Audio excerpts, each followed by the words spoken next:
Jeff Bezos no construyó solo una tienda online. Construyó una máquina tan eficiente que terminó cambiando la forma en que el mundo compra, compara, consume y hasta espera recibir casi todo. Y lo más inquietante es que, cuando esa máquina empezó a despertar demasiadas preguntas, él ya estaba mirando hacia otro lugar. Antes de ser el hombre detrás de Amazon, Bezos fue un niño con una historia extraña incluso para los estándares de los futuros multimillonarios. Nació en Albuquerque en 1964. Su apellido ni siquiera era Bezos al principio. Ese nombre llegó después, cuando Miguel Mike Bezos lo adoptó y le dio una nueva identidad dentro de una familia marcada por disciplina, esfuerzo y ambición silenciosa. Desde muy joven, parecía vivir adelantado a todos los demás.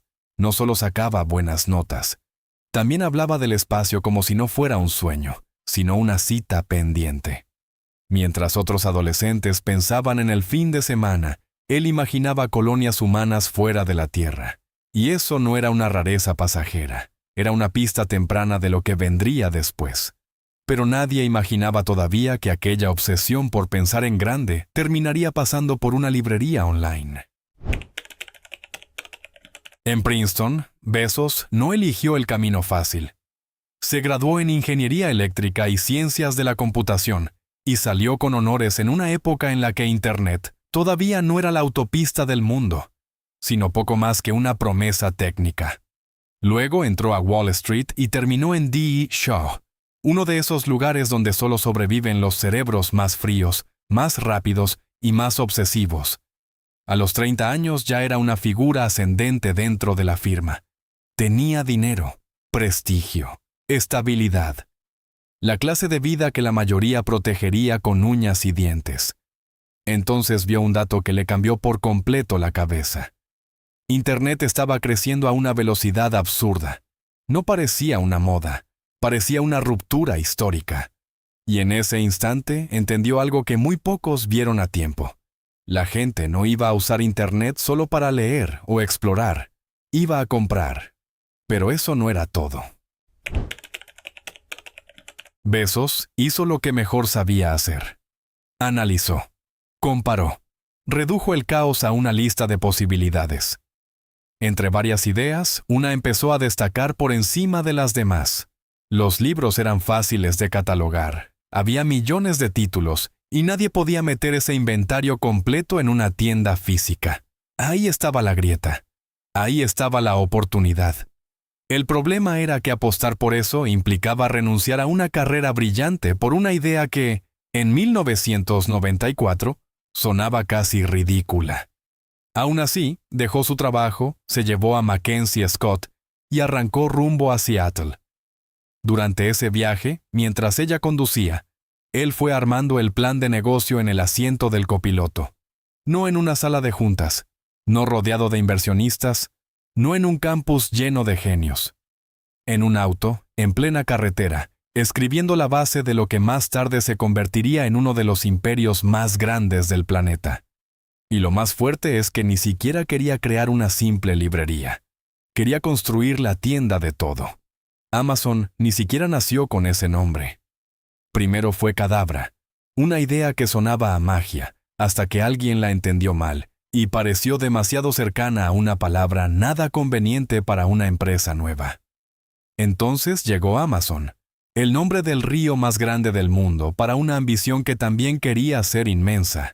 La empresa arrancó en 1994 y el sitio web se lanzó en 1995 como una librería digital, con una operación modesta pero una visión brutalmente desproporcionada para su tamaño.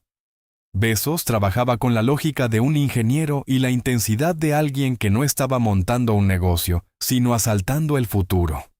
La oficina improvisada, la obsesión por ahorrar, los escritorios hechos con puertas, todo eso no era solo estética de startup.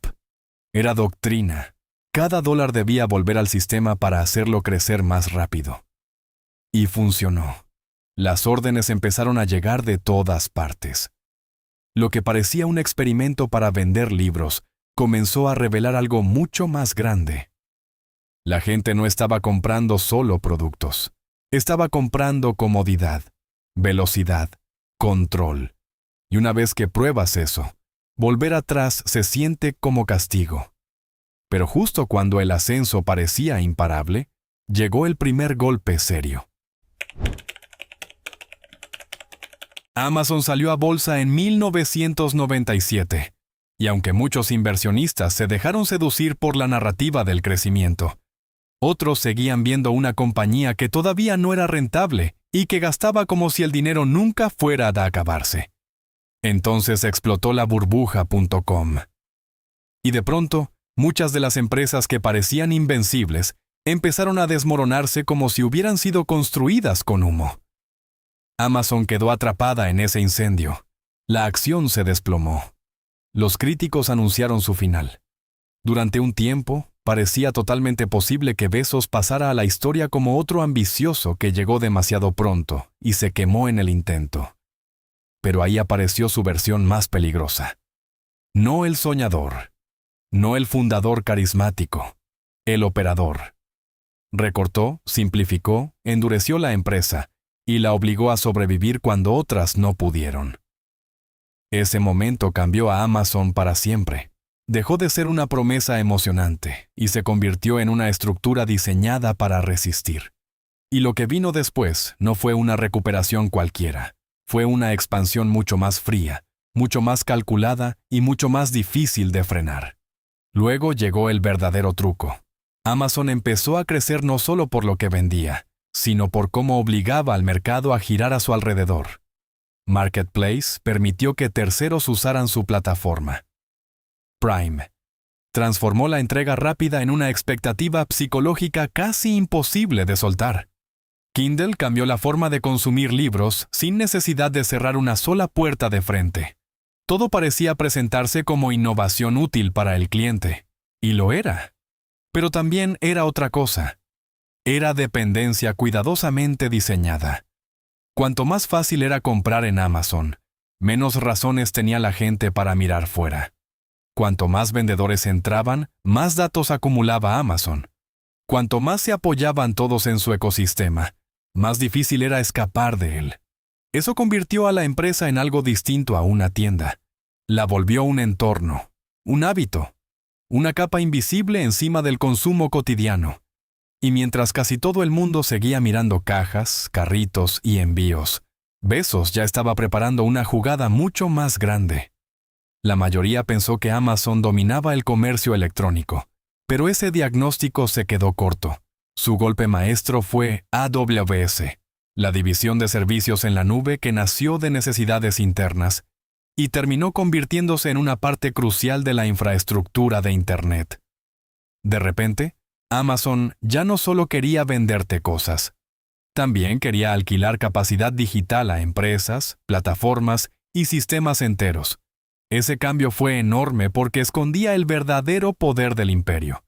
Si el comercio le daba visibilidad, la nube le daba alcance silencioso. Y ahí la empresa dejó de parecer una tienda gigantesca para empezar a aparecer una pieza del funcionamiento moderno. Mientras el público veía paquetes en la puerta, Amazon se metía también detrás de pantallas, servidores, plataformas y operaciones críticas. Eso amplió su influencia de una forma que muy pocos entendieron al principio. Pero cuando empezaron a entenderlo, ya era demasiado tarde. Porque una empresa que controla compras es poderosa. Una que también ayuda a sostener Internet entero es otra clase de criatura. Y justo ahí comenzaron las preguntas incómodas. Con tanto poder, la imagen de Bezos empezó a cambiar. Ya no era solo el fundador brillante que se atrevió a vender libros online antes que nadie. Era el rostro de una concentración de poder que inquietaba cada vez a más gente. Amazon fue acusada de aplastar a competidores, presionar a vendedores, manipular dinámicas del mercado y convertir la eficiencia en una justificación para casi todo. La FTC la llevó a juicio por prácticas relacionadas con Prime, y en 2025 anunció un acuerdo multimillonario vinculado a ese caso. Señal de que la presión regulatoria ya no era un simple ruido de fondo. A eso se sumaron críticas por condiciones laborales, vigilancia interna y la sensación creciente de que Amazon no solo participaba en el mercado, sino que reescribía las reglas mientras jugaba. Incluso la figura pública de Bezos empezó a provocar una mezcla rara de fascinación y rechazo. Era admirado por su disciplina y su visión, pero también señalado como símbolo de un capitalismo tan eficiente que parecía deshumanizado.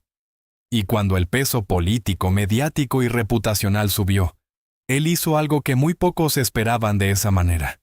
Se apartó del puesto de CEO en 2021 y dejó el mando operativo a Andy Jassy, el hombre de AWS, como si estuviera cediendo el tablero justo después de haber diseñado todas las piezas.